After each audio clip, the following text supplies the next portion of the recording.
കേരളത്തിൽ വളരെ വലിയ തരത്തിൽ ഒരു UDF വലിയ പ്രതിസന്ധികളിലൂടെയൊക്കെ പോയ ഒരു സാഹചര്യം നമ്മൾ കണ്ടതാണ്.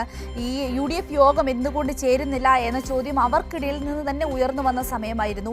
ആദ്യം ഈ ഒരു മന്ത്രിസഭാ രൂപീകരണം നമുക്ക് കഴിഞ്ഞ് തൊട്ടടുത്ത് തന്നെ നടക്കേണ്ട ഒന്നാണ്. പക്ഷെ എന്തുകൊണ്ട് ആ യോഗം ചേരുന്നില്ല എന്ന ചോദ്യം വളരെ വലിയ തരത്തിൽ ഘടകകക്ഷികൾക്കുള്ളിൽ നിന്ന് വരെ ഉയർന്നു വന്ന സാഹചര്യം. ഇന്നലെ ഇപ്പോൾ ഇതാ അടൂർ പ്രകാശ് എത്തി യോഗം ചേരുവാൻ പോകുന്നു എന്ന വിവരം അറിയിച്ചിരിക്കുകയാണ്. ബോർഡ് കോർപ്പറേഷൻ വിഭജനം ചർച്ച ചെയ്യാൻ നിർണായക UDF യോഗമാണ് വ്യാഴാഴ്ച ചേരുന്നത്. സമ്മർദ്ദം ശക്തമാക്കി മുസ്ലിം ലീഗും എത്തിയിട്ടുണ്ട്. മദ്യത്തിന്റെ നികുതി ഇളവും PM ശ്രീയും ഈ യോഗത്തിൽ ചർച്ചയാകും. യോഗം വൈകിയതിൽ ഞാൻ അല്പം മുമ്പ് പറഞ്ഞതുപോലെ തന്നെ ഘടകകക്ഷികൾക്ക് വലിയ തോതിലുള്ള അതൃപ്തിയും ഉണ്ടായിട്ടുണ്ട്. കഴിഞ്ഞ ദിവസം UDF യോഗം ചേരുന്നത് സംബന്ധിച്ച് മാധ്യമപ്രവർത്തകരുടെ ചോദ്യങ്ങൾക്ക് കൺവീനർ അടൂർ പ്രകാശ് പ്രതികരിച്ചത് നമുക്ക് ആദ്യം ഒന്ന് നോക്കാം. അതിനുശേഷം നിർബൻ ചക്രവർത്തിയിലേക്ക് പോകാം. ഈ യോഗത്തിൽ വെച്ച് പല തീരുമാനങ്ങളും കൈക്കൊള്ളും. ആ തീരുമാനങ്ങൾ പലതും മറ്റ് മന്ത്രിമാരുമായി ഒക്കെ ചർച്ച ചെയ്തുകൊണ്ട് ഓരോ വകുപ്പുമായി ബന്ധപ്പെട്ടുകൊണ്ട് ഉള്ള കാര്യങ്ങൾ കോർപ്പറേഷനാണെങ്കിലും അതുപോലെ തന്നെ ഓരോ വകുപ്പുമായി ബന്ധപ്പെട്ടുകൊണ്ട് അവരവരുടെ വകുപ്പിലുള്ള ഏതൊക്കെ കാര്യങ്ങളുണ്ട് എന്ന് മനസ്സിലാക്കിക്കൊണ്ട് അതിന് ചില തീരുമാനങ്ങൾ കൈക്കൊള്ളുക എന്നുള്ളതാണ് പ്രധാനമായി ഉദ്ദേശിച്ചിട്ടുള്ളത്. ഇപ്പോൾ മന്ത്രിമാരെ സംബന്ധിച്ചിടത്തോളം അവരുടെ ഓരോ വകുപ്പുമായി ഒക്കെ ബന്ധപ്പെട്ടുകൊണ്ട് ഏതൊക്കെ തരത്തിൽ ആളുകളെ അവിടെ പുതിയതായി വെക്കുവാൻ കഴിയും എന്ന് വെച്ചാൽ മന്ത്രിമാരുമായി ബന്ധപ്പെട്ടുകൊണ്ട് അവരുടെ വകുപ്പിലുള്ള ബോർഡുകളാണെങ്കിലും കോർപ്പറേഷനാണെങ്കിലും ഒക്കെ മനസ്സിലാക്കിക്കൊണ്ട് അതിന് ചില തീരുമാനങ്ങൾ കൈക്കൊള്ളുവാൻ വേണ്ടിയുള്ള നടപടികൾ ഈ മുന്നണി യോഗത്തിൽ വെച്ച് ഉണ്ടാകുന്നതാണ്. UDF കൺവീനർക്ക് UDF ചെയർമാൻ തീയതി തന്നു അല്ലേ ചേരാൻ വേണ്ടി? അത് 2 മാസം കഴിഞ്ഞു. അല്ല, സ്വാഭാവികമായും ചെയർമാൻ എന്നുള്ള നിലയിൽ അദ്ദേഹം തരുന്ന തീയതി വെച്ചുകൊണ്ടാണ് ഞങ്ങൾ UDF കൂടാറുള്ളത്. നേരത്തെ ആണെങ്കിലും അത് തന്നെയായിരുന്നു. അതിപ്പോൾ പുതിയൊരു സംവിധാനമായി നിങ്ങളാരും വിമർശിക്കേണ്ട കാര്യമില്ല. അത് അദ്ദേഹം ഡേറ്റ് പറഞ്ഞ അദ്ദേഹത്തിൻ്റെ കൂടി സൗകര്യവും മറ്റുള്ള ആളുകളുടെ സൗകര്യം കൂടി എടുത്തുകൊണ്ടാണ് ഈ 30-ാം തീയതി കൂടാം എന്ന് അറിയിച്ചതനുസരിച്ചാണ് നിങ്ങളെയും ഈ കാര്യങ്ങൾ അറിയിക്കാൻ ഞങ്ങൾ തീരുമാനിച്ചത്.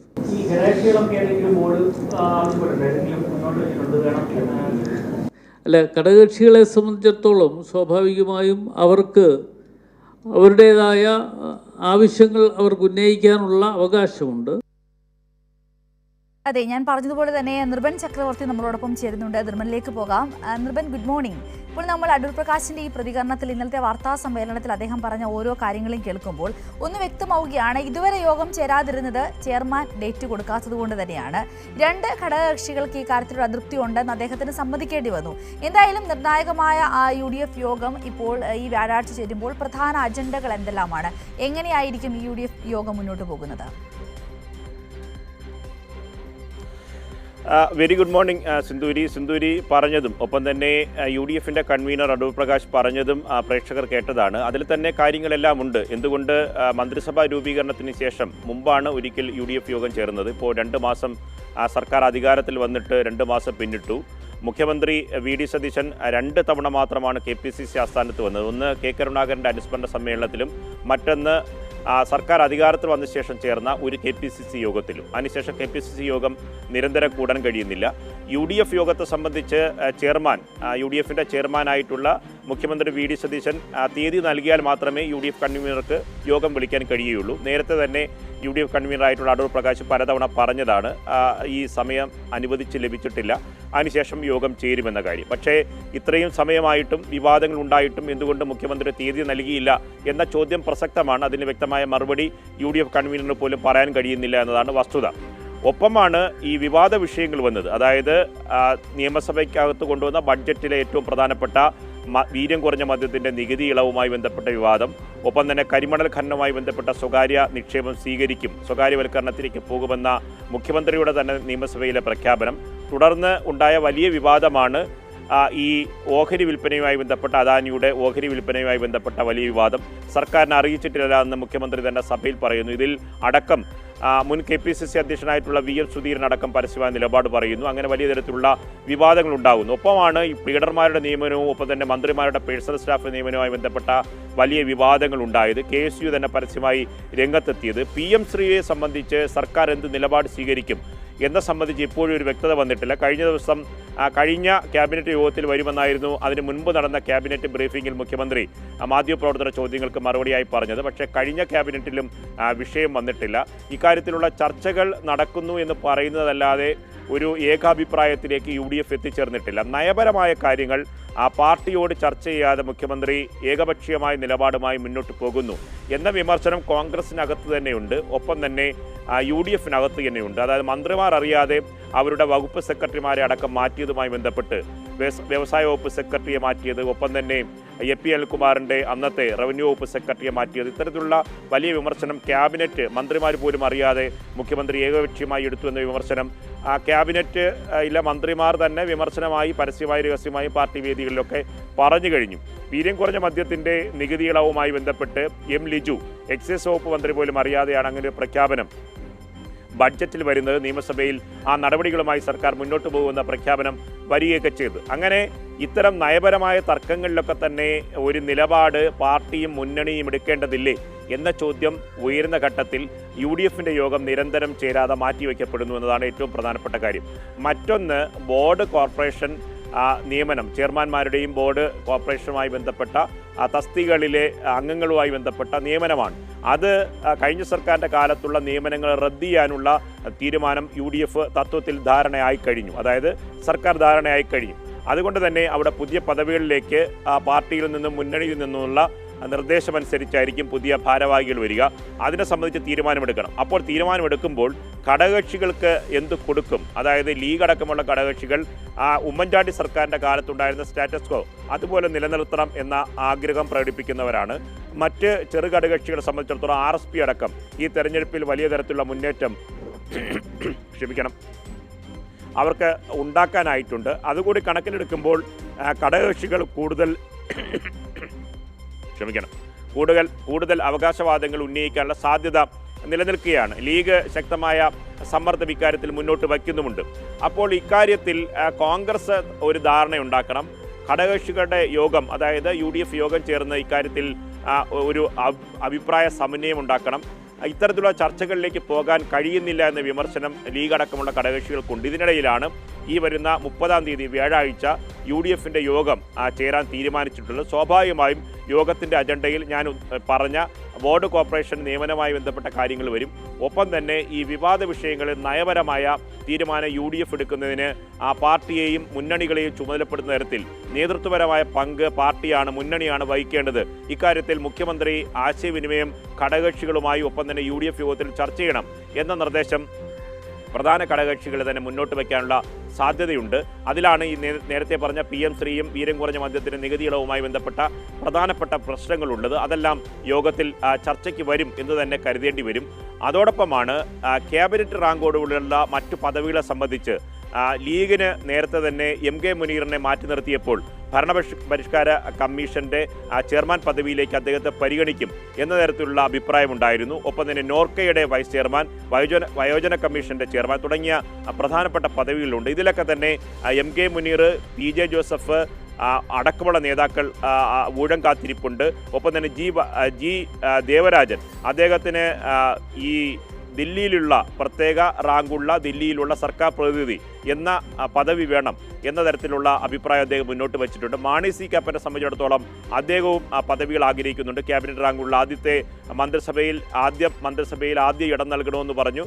പൂർണ്ണമായ 5 വർഷം കാലാവധിയുള്ള മന്ത്രി ലഭിക്കണമെന്ന് പറഞ്ഞു. അങ്ങനെ 2.5 വർഷമായി ചുരുക്കി. അങ്ങനെയാണ് അനൂപ് ജേക്കബിന് ആദ്യ അവസരം നൽകിയത്. ആദ്യ അവസരം തന്നെ അദ്ദേഹത്തിന് വേണമെന്ന് ആവശ്യപ്പെട്ടു, അത് ലഭിച്ചില്ല. അങ്ങനെയാണ് ക്യാബിനറ്റ് റാങ്കോടുള്ള ഒരു പ്രത്യേക പദവി അദ്ദേഹത്തിന് വേണമെന്ന് അദ്ദേഹം UDFിന് ആവശ്യപ്പെട്ടത്. അതിൽ തത്വത്തിൽ ധാരണയായിരുന്നു. പക്ഷേ ആ പദവി ഏത് എന്ന തരത്തിലുള്ള ചോദ്യമുണ്ട്. അങ്ങനെ ഞാൻ പറഞ്ഞ പദവികളാണെങ്കിൽ ഒന്ന് ഭരണപരിഷ്കാര കമ്മീഷൻ ചെയർമാനാണ്, മറ്റൊന്ന് നോർക്കയുടെ വൈസ് ചെയർമാനാണ്, മറ്റൊന്ന് ദില്ലിയിലുള്ള സർക്കാരിൻ്റെ പ്രതീതി. അങ്ങനെ ഈ പ്രധാനപ്പെട്ട പദവികളിലൊക്കെല്ലാം ഊഴം കാത്തിരിക്കുന്ന നേതാക്കളുണ്ട്. ഇത്തരം കാര്യങ്ങളിലൊക്കെ തന്നെ തർക്കമില്ലാതെ UDF-നകത്ത് പരിഹരിക്കാൻ കഴിയുമോ എന്ന കാര്യമാണ് ഈ വരുന്ന വ്യാഴാഴ്ച നടക്കുന്ന യോഗത്തിൽ നിർണായകമായി മാറുക. ഇക്കാര്യത്തിൽ ഘടകകക്ഷികൾക്ക് വ്യക്തമായ അഭിപ്രായമുണ്ട്. പ്രത്യേകിച്ച് ലീഗ് ശക്തമായ സമ്മർദ്ദം തുടരുകയാണ്. സിന്ധു, ചുരുക്കത്തിൽ മന്ത്രി കസേരകൾക്ക് വേണ്ടിയിട്ടുള്ള അടിയേക്കാൾ വലിയ അടി ഈ ഒരു UDF യോഗത്തിൽ ഈ ബോർഡ് കസേരകൾക്ക് വേണ്ടി നടക്കുമെന്ന കാര്യം ഉറപ്പാണല്ലേ? തീർച്ചയായും സിന്ധൂരി, മന്ത്രിസഭാ ചർച്ച പോലെ തന്നെ മന്ത്രിസഭാ രൂപീകരണം പോലെ തന്നെ വലിയ തർക്കങ്ങളിലേക്ക് കാര്യങ്ങൾ പോകും. കാരണം പ്രധാനപ്പെട്ട ഈ ബോർഡ് കോർപ്പറേഷനുണ്ട്. ഒന്ന് KTDC ചെയർമാൻ, ഒപ്പം തന്നെ ഈ നമ്മുടെ പ്രധാനപ്പെട്ട ഈ KTDC പോലെയുള്ള പ്രധാനപ്പെട്ട ചുമതലകളുണ്ട്. ആ ചുമതലകളിൽ വരാൻ ആഗ്രഹിച്ചിരിക്കുന്ന ചിലരുണ്ട്. അപ്പോൾ അത് മുൻകാലങ്ങളിൽ നേരത്തെ വഹിച്ചിരുന്ന അവർക്ക് തന്നെ കിട്ടണം. കാരണം കോൺഗ്രസിനെ സംബന്ധിച്ചിടത്തോളം ഇപ്രാവശ്യം 102 സീറ്റുണ്ട്. ആ 102 സീറ്റുള്ളത് കൊണ്ട് തന്നെ ഉമ്മൻചാണ്ടി സർക്കാരിനെ പോലെയല്ല, കുറച്ചുകൂടി അവരുടെ സേവ് വർദ്ധിക്കുകയാണ്. അതുകൊണ്ട് പ്രധാനപ്പെട്ട കോൺഗ്രസ് വഹിച്ചിരുന്നത് ഇപ്പോൾ KTDC ചെയർമാൻ ഉറപ്പായും കോൺഗ്രസ് തന്നെ കൈവശം വയ്ക്കുമെന്ന കാര്യം ഉറപ്പാണ്. അത് വിട്ടുകൊടുക്കാനുള്ള സാധ്യത ഇല്ല. ഒപ്പം തന്നെ ഖാദി ബോർഡ്, അതൊരു പ്രധാനപ്പെട്ട ചുമതലയാണ്. ഖാദി ബോർഡ് പോലെയുള്ള പ്രധാനപ്പെട്ട ചുമതലകൾ കോൺഗ്രസ് തന്നെ ഏറ്റെടുക്കാനുള്ള സാധ്യതയുണ്ട്. അപ്പോൾ ഈ പദവികൾ ഘടകകക്ഷികൾ സ്വാഭാവികമായി ക്ലെയിം മുന്നോട്ട് വയ്ക്കും. അവർക്ക് വേണമെന്ന് ആഗ്രഹം മുന്നോട്ട് വയ്ക്കും. അത് അംഗീകരിച്ചു കൊടുക്കാൻ നിലവിലുള്ള 102 സീറ്റിൻ്റെ ഭൂരിപക്ഷമുള്ള കോൺഗ്രസ് തയ്യാറാകാൻ സാധ്യതയില്ല. പക്ഷേ ലീഗിൻ്റെ സമ്മർദ്ദത്തിൽ എത്ര കണ്ട് വഴങ്ങുമെന്നതാണ്. ആ സമ്മർദ്ദത്തിന് വഴങ്ങുകയാണെങ്കിൽ മറ്റ് ഘടകകക്ഷികളും അവകാശവാദം ഉന്നയിക്കും. കാരണം PJ ജോസഫിനെ സംബന്ധിച്ചിടത്തോളം അദ്ദേഹം തെരഞ്ഞെടുപ്പിൽ മത്സരിച്ചിരുന്നില്ല. അദ്ദേഹത്തിന് ഭരണപരിഷ്കാര കമ്മീഷൻ ചെയർമാനാക്കണം എന്ന തരത്തിലുള്ള ആഗ്രഹം തന്നെയാണ് ജോസഫ് വിഭാഗം മുന്നോട്ട് വച്ചിട്ടുള്ളത്. അങ്ങനെയാണ് അതിൻ്റെ തൊട്ട് പിന്നാലെ ഏറ്റവും പ്രധാനപ്പെട്ട സമ്മർദ്ദം വയ്ക്കുന്നത് MK മുനീറിനെ സംബന്ധിച്ചിടത്താണ്. പിന്നെ മാണി സി കാപ്പനുണ്ട്. അങ്ങനെ ഒരു നിര നേതാക്കൾ ഇക്കാര്യത്തിൽ അവകാശവാദം ഉന്നയിച്ചിട്ടുണ്ട്. അതുകൊണ്ട് സിന്ധൂരി പറഞ്ഞതുപോലെ ഏറ്റവും പ്രധാനപ്പെട്ട ബോർഡ് കോർപ്പറേഷൻ പദവികൾ തന്നെയായിരിക്കും പ്രധാന ഘടകകക്ഷികളെല്ലാം കണ്ണുവയ്ക്കുക. ഇനി ഇത് പരിഹരിച്ചാൽ തന്നെ കക്ഷികൾക്കുള്ളിലുള്ള തർക്കമുണ്ട്. അതായത് UDF കൺവീനർക്ക് പലരും ഇപ്പോൾ തന്നെ കത്ത് നൽകിയിട്ടുണ്ട്. തങ്ങൾക്ക് ഈ ബോർഡ് വേണം, ഈ കോർപ്പറേഷൻ്റെ ചെയർമാൻ പദവി വേണം എന്നാവശ്യപ്പെട്ടുകൊണ്ട് പലരും കത്ത് നൽകിയിട്ടുണ്ട്. ഈ കത്തുകളെല്ലാം ഈ വരുന്ന 30-ന് ചേരുന്ന UDF യോഗത്തിൽ കൺവീനർ വയ്ക്കുകയും മുന്നോട്ട് വയ്ക്കുകയും ആ തരത്തിൽ ചർച്ച നടക്കുകയും ചെയ്യും. അതാത് പാർട്ടികളായിരിക്കും പിന്നീട് അന്തിമ തീരുമാനമെടുക്കുക. കോൺഗ്രസിനെ സംബന്ധിച്ചിടത്തോളം അവർക്ക് പഴയ കാലം പോലെയല്ല, ഉമ്മൻചാണ്ടി സർക്കാരിൻ്റെ കാലത്തുണ്ടായിരുന്ന 72 സീറ്റല്ല, ഇപ്പോൾ UDF-നാകെ തന്നെ 102 സീറ്റുണ്ട്. കോൺഗ്രസിന് തന്നെ നല്ല സീറ്റിൻ്റെ ഭൂരിപക്ഷമുണ്ട്. അതുകൊണ്ട് നിലവിൽ ഈ പറഞ്ഞ ഘടകകക്ഷികൾ സമ്മർദ്ദത്തിന് വഴങ്ങാനുള്ള സാധ്യത കുറവാണ്. അതുകൊണ്ട് തന്നെ സ്വാഭാവികമായും തർക്കങ്ങൾ ഉടലെടുക്കും. ഇക്കാര്യങ്ങളിലൊക്കെ തന്നെ മുഖ്യമന്ത്രി എടുക്കുന്ന നിലപാട് ഏറ്റവും പ്രധാനപ്പെട്ടതുമാണ്. ശരി നിർഭൻ, വളരെ സമഗ്രമായി തന്നെ ഈ വിവരങ്ങൾ ഞങ്ങളോട് പങ്കുവച്ചു. ഒത്തിരി സന്തോഷം. നിർഭൻ പറഞ്ഞതുപോലെ തന്നെ ഈ ഒരു UDF യോഗം ചേരുമ്പോൾ അത് നയപരമായും ഒപ്പം തന്നെ ഇത്തരത്തിലുള്ള ബോർഡ് സ്ഥാനങ്ങളുമായൊക്കെ ബന്ധപ്പെട്ട് നിരവധി വലിയ തരത്തിലുള്ള ചർച്ചകൾ നടക്കുന്ന വേദിയാണ്.